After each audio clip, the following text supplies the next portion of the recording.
Now today we shall discussing about chapter number 3,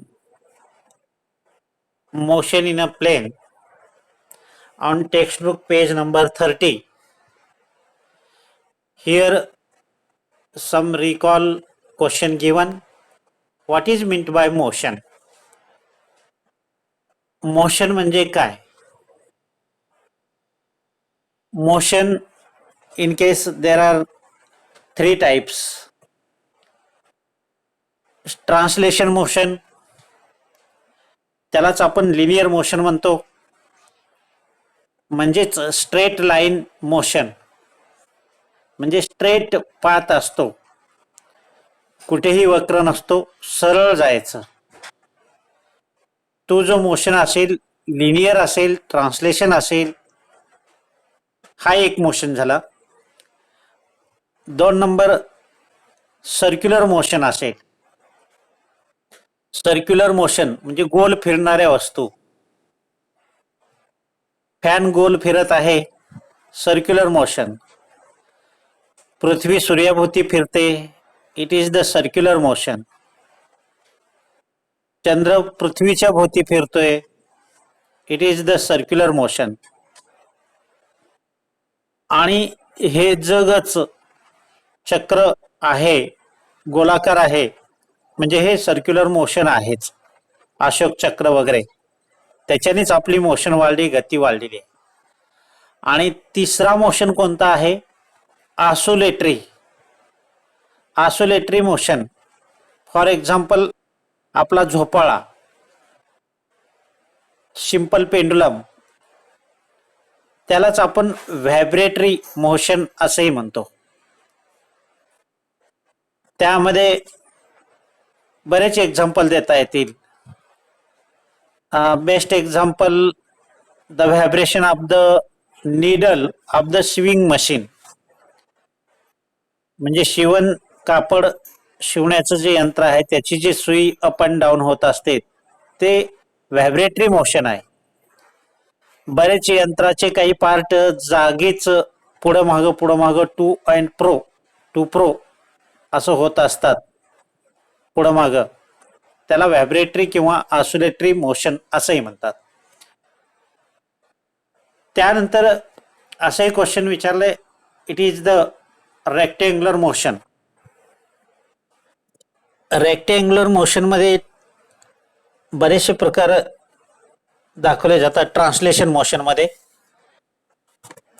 in case displacement, path, average velocity वगैरे.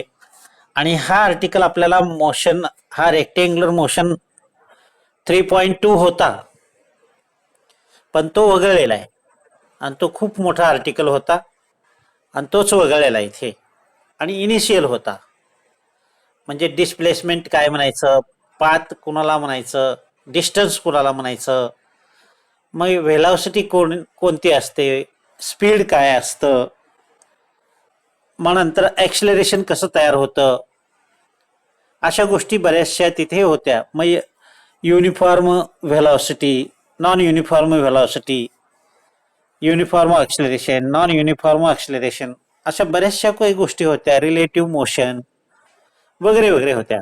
तो भाग इथे वगळलेला आहे आणि तो खरं वगळायला नको होता, कारण काय, तो समजल्यानंतर पुढचा भाग आपल्याला समजला असता. पुढचं आहे question, what is the difference between displacement and distance travelled. हा महत्वाचा क्वेश्चन आहे. बऱ्याच लोकांना फरक कळत नाहीये. डिस्टन्स आणि डिस्प्लेसमेंट म्हणजे काय हे फरक कळत नाहीये.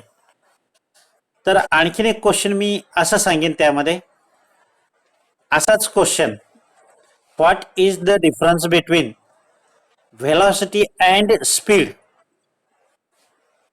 बघा मी काय क्वेश्चन केलं, या तिसऱ्याच क्वेश्चनला, हा जो तिसरा क्वेश्चन आहे, हा तिसरा क्वेश्चन काय सांगतोय, what is the difference between displacement and distance. त्याच्याच रिलेटेड दुसरा क्वेश्चन मी सांगतोय, what is the difference between velocity and speed. याच्यावर मला थोडंसं जास्त बोलायचं आहे. ह्या गोष्टी बऱ्याचशा लोकांना कळत नाही आहे. त्याच्यानंतरचा क्वेश्चन आहे, what is the difference between uniform and non uniform motion. तो नंतर बघूया. तर मला तुम्ही सांगा, माईक ओपन ठेवा. तर डिस्प्लेसमेंट आणि डिस्टन्स म्हणजे काय, एवढं तुम्हाला काय माहिती आहे मला कळू द्या थोडस. बोला. डिस्प्लेसमेंट कशाला म्हणायचं आणि डिस्टन्स कशाला म्हणायचं? बोला हो या ना, येत किंवा नाही येत नाही, माहिती आहे का? माईक घ्या हातात. बोला पटकन, मला कळू द्या तुम्ही कुठे आहात, किती खोलात आहात, हे कळल्यानंतर मला बोलता येईल.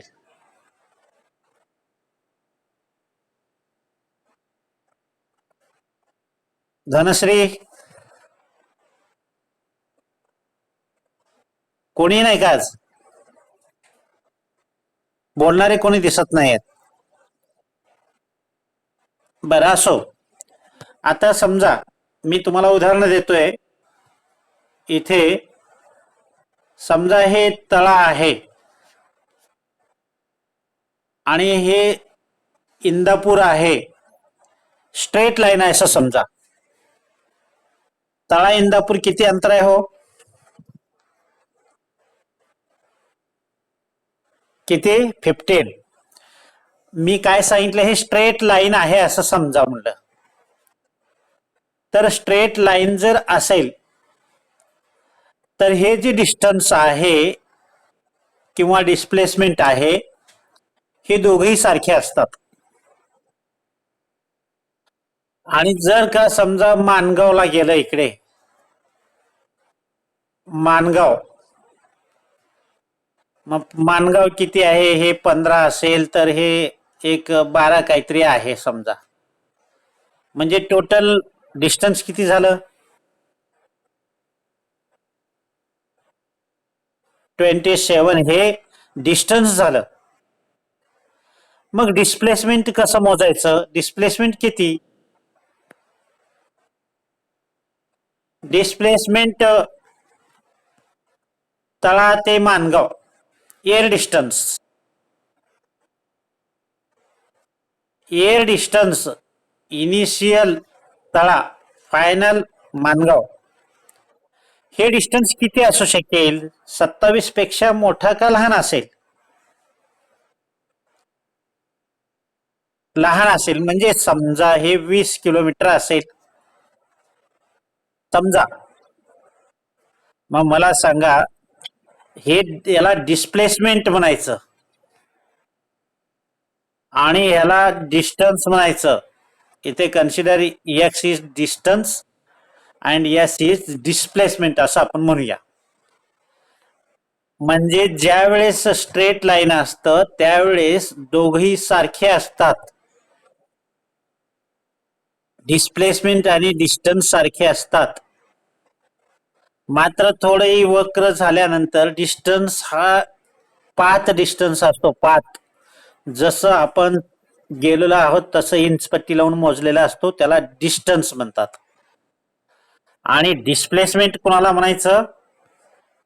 पहिला point initial to final, air distance, त्या एअर डिस्टन्सलाच डिस्प्लेसमेंट म्हणतो आपण. मग आता तुम्हाला माहिती आहे, distance it is the scalar quantity, तो मॅग्निट्यूड वरून समजतो. Displacement is vector quantity. लक्षात आलं? आलं का लक्षात?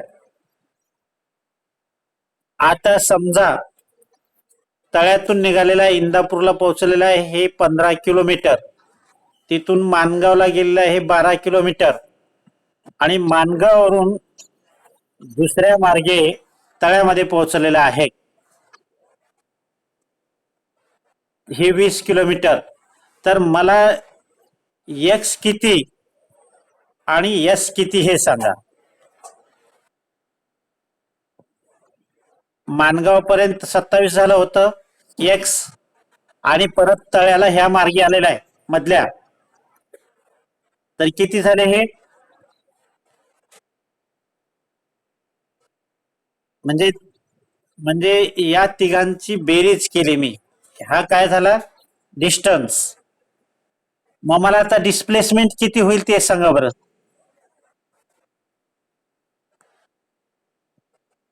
काय सांगतेस?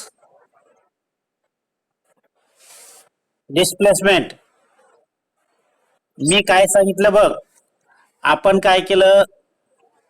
तळ्यातून इंदापूरला गेलं, इंदापूरहून माणगाव, माणगावहून मधल्या मार्गाने तळ्यात आलोय आता. डिस्टन्स आहे 47 किलोमीटर. डिस्प्लेसमेंट किती आहे? डिस्प्लेसमेंटचा फॉर्म्युला काय? Initial and final. इनिशियल काय होतं? आपण तळ्यात होतो. फायनली कुठे आहोत आपण? बोला, अवघड चॅप्टर आहे. तळ्यातच आहोत. तर तळ्यातून निघालो आणि फिरून फिरून तळ्यात आलेलो आहोत आपण.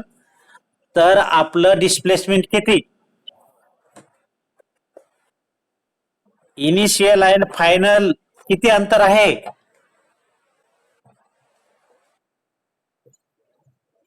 अरे बाळानो, तुम्ही तुमच्या घरून निघालात आणि घरीच पोहोचलात.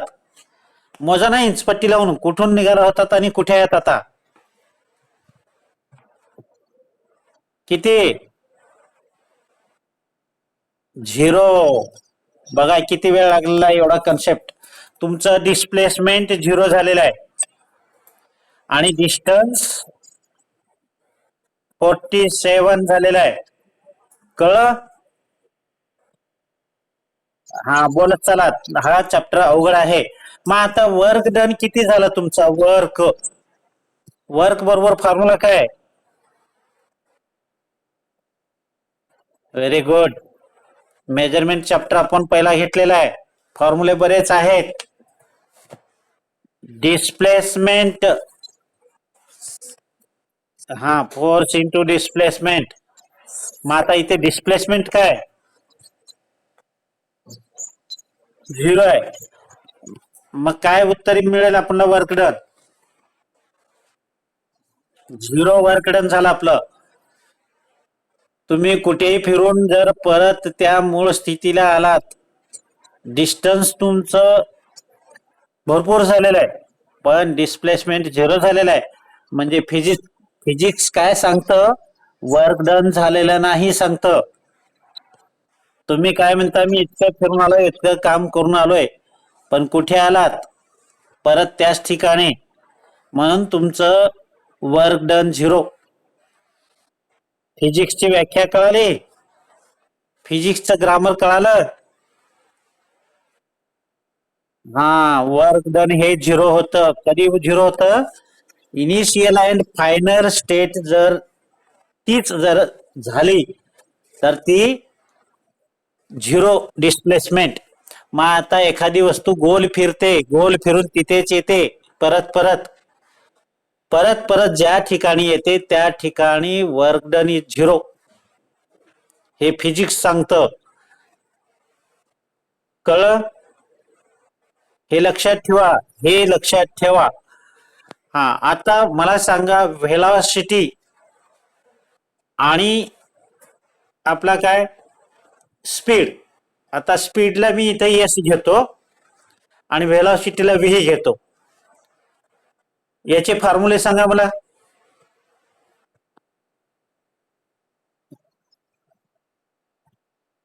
हा, डिस्प्लेसमेंट मी आता इथं पूर्ण लिहितोय अपॉन टाइम आहे. हा, आणि स्पीडचं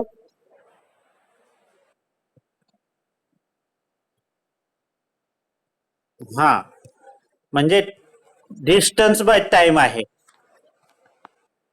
मग आता डिस्टन्स जसा इथे डिस्प्लेसमेंट आहे म्हणून हे वेक्टर क्वांटिटी आहे, म्हणून हेही vector quantity velocity.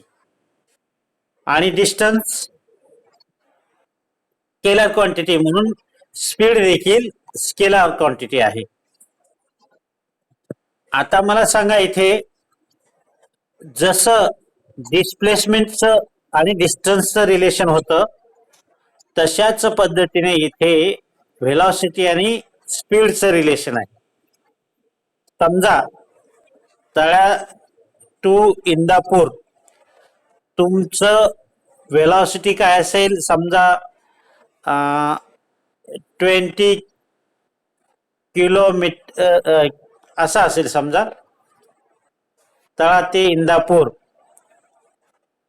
20 kilometre per hour असेल समजा. तर हे स्ट्रेट लाईन आहे. हे स्ट्रेट लाईन जर असेल तर velocity is equal to speed. बघा मी काय सांगतोय. आणि जर समजा असं क्रॉस झालं आणि हे इथे समजा आता इथे 7 किलोमीटर पर आवर काहीतरी धरा टाइम. तर हे स्पीड होते अशी. मात्र व्हेलॉसिटी हे हे समजायची म्हणजे त्याचा जो कॅल्क्युलेशन होईल तो. म्हणजे इथे काय सांगायचं आहे व्हेलॉसिटी इक्वल कुठपर्यंत राहते. व्हेलॉसिटी आणि स्पीड इक्वल स्ट्रेट लाईन मध्ये राहते. आणि वक्र लाईन झाली की व्हेलॉसिटी ग्रेटर दॅन व्हेलॉसिटी लेस दॅन स्पीड होते. आणि समजा तो फिरून मूळ स्थितीला जर आलं तर व्हेलॉसिटी 0. कारण का व्हेलॉसिटीचा फॉर्म्युला काय V equal to displacement divide by time आहे. डिस्प्लेसमेंट 0 झाला तर व्हेलॉसिटी काय होईल बोला की 0 होईल. अशा टाइपचं हे कन्सेप्ट आहे. लक्षात आलं का. Difference displacement and distance velocity and speed. आता त्याच पद्धतीनं दुसरं कन्सेप्ट घेऊया uniform and non uniform motion. आता युनिफॉर्म मोशन आता एखादी ऑब्जेक्ट आहे ही अर्थ आहे आणि हे मून आहे समजा. हा पृथ्वीच्या भोवती फिरतो. पूर्ण फेरी होण्यासाठी 28 दिवस समथिंग मिनिट लागतात. तो कॉन्स्टंट तेवढाच लागतो. प्रत्येक महिन्याला तेवढाच वेळ लागतो 28 दिवस समथिंग मिनिट. त्याला काय म्हणायचं युनिफॉर्म मोशन म्हणायचं. आता फॅन ज्यावेळेस फिरत असतो कॉन्स्टंट स्पीडने फिरतो त्यालाही युनिफॉर्म मोशन म्हणायचं. आणि ज्यावेळेस आपण फॅन स्विच ऑफ करतो त्यावेळेस त्याची स्पीड काय होते डिक्रीज होते. That motion is called non uniform motion. किंवा स्विच ऑन करतो आपण फॅन चालू करतो त्यावेळेस त्याची स्पीड वाढत जाते मोशन वाढते. त्या मोशनला काय म्हणायचं नॉन युनिफॉर्म. अशा टाइपचं हे इथे इंट्रोडक्शन दिलेलं आहे.